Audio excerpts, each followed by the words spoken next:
Okay. Where's Genty in your running back rankings? Oh, yeah, 4. Are we golfing? The disgust from Jamie there. All right, RB4 behind. I like your stupid jokes. That was bad. I don't think I could justify him as RB1 or 2. But definitely, but why are you putting him behind Gibbs? I assume everyone has him behind Gibbs when we know Gibbs is a much different running back when David Montgomery is healthy. I have Gibbs 5. Oh, okay. Who's 3? I've got Bijan, Barkley, and HN ahead of him. HN, okay. Dave, what's your top 4? Bijan, Barkley, Gibbs, Genty. And I know that there's a Montgomery issue with Gibbs. He's overcome it before, and we know what he's like when Montgomery isn't there. Am I giving up a couple of points per game by taking Gibbs over Genty? Yeah, probably. But I'd rather have the running back that I know is an amazing player and could have an even larger role, especially if the Lions are in more competitive games this year and Gibbs just gets a larger role in his third season.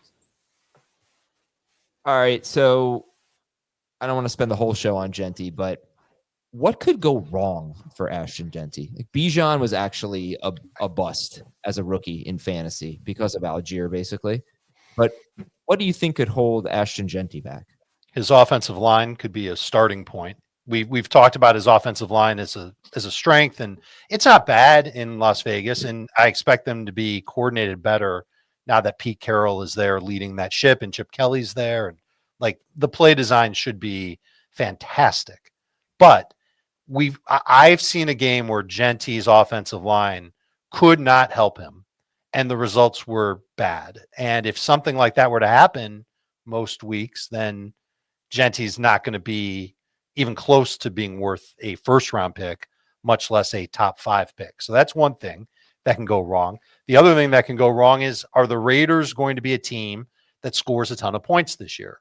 Now, obviously, Genty's going to, hopefully, fingers crossed, score more than anybody else on that team. But if that team's going to average, 20 points per game, that doesn't leave a ton for Genty. It certainly makes him potentially a touchdown scorer every week. Of course, there'll be weeks where he doesn't, but it does make me worry about him compared to Lions, Eagles, and yes, even the Falcons. Those are teams that should put up plenty of points from week to week. Okay. Where is Omarion Hampton? Well, who's your next rookie running back, and where did you rank him? Hampton is in the round 5 range. I've got him in round 4. In full PPR, I'll take Henderson second, and he'll be in the round 4 range. Ooh, that's bullish.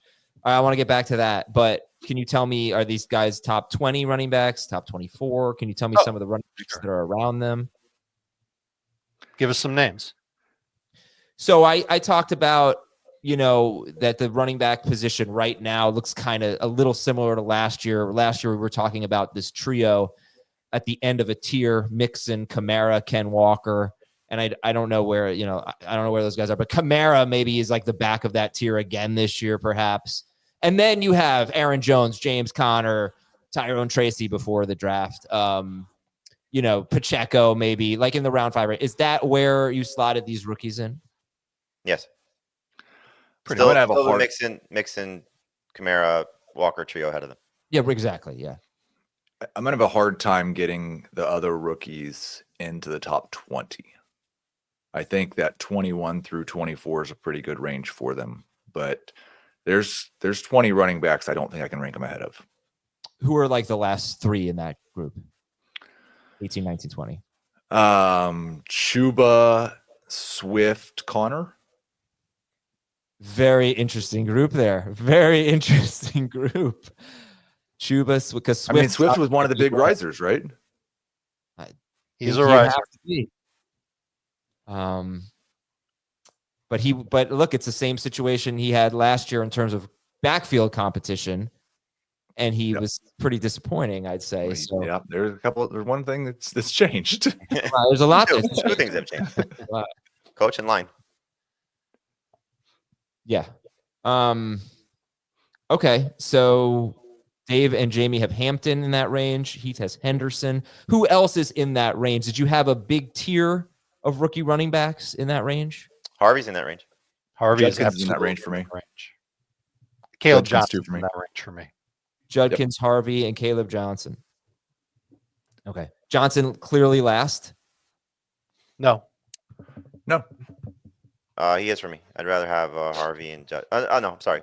I'd take Johnson over Judkins right now. I would too.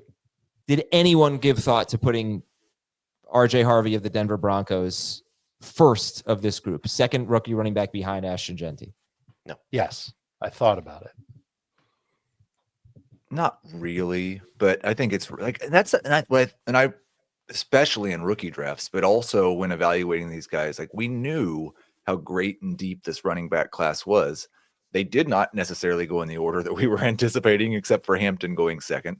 And they've got a varying degree of competition they're dealing with in year one.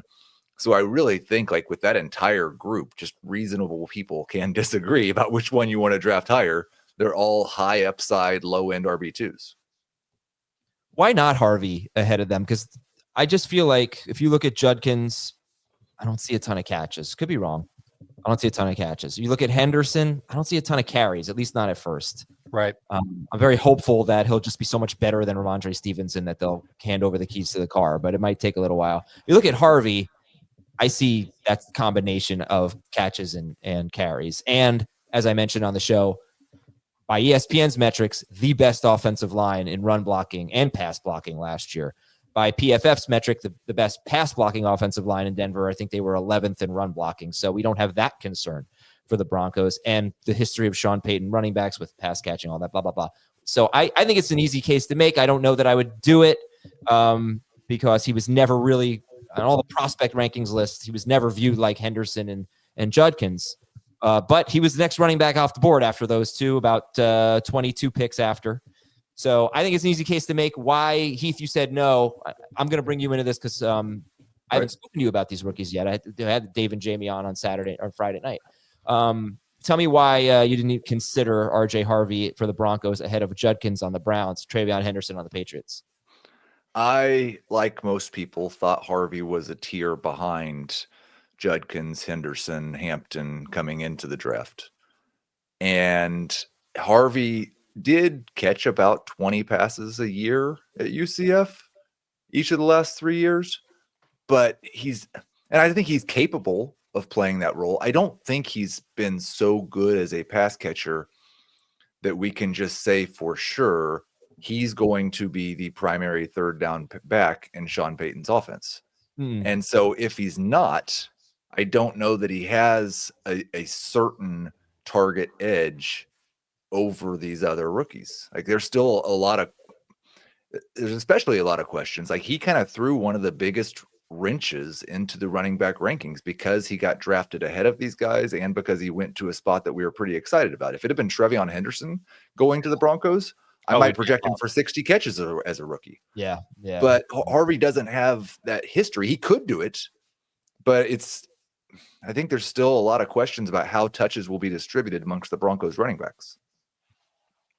Yeah, I was kind of referring to first and second down catches. They should still, because the Broncos do that a lot. So, but sure. Fair enough. All right, moving on. How about, let's see. How about, all right, Kaleb Johnson is ahead of Tyrone Tracy now? Oh, yeah. Yeah. Yeah, I mean, I'm currently debating whether Cam Scatterbo should be ahead of Tyrone Tracy. Yeah. Scatterbo. They're close in my rankings. Jamie would love to hear Adam Sandler talk about Cam Scatterbo. I think we all would. It's a great call.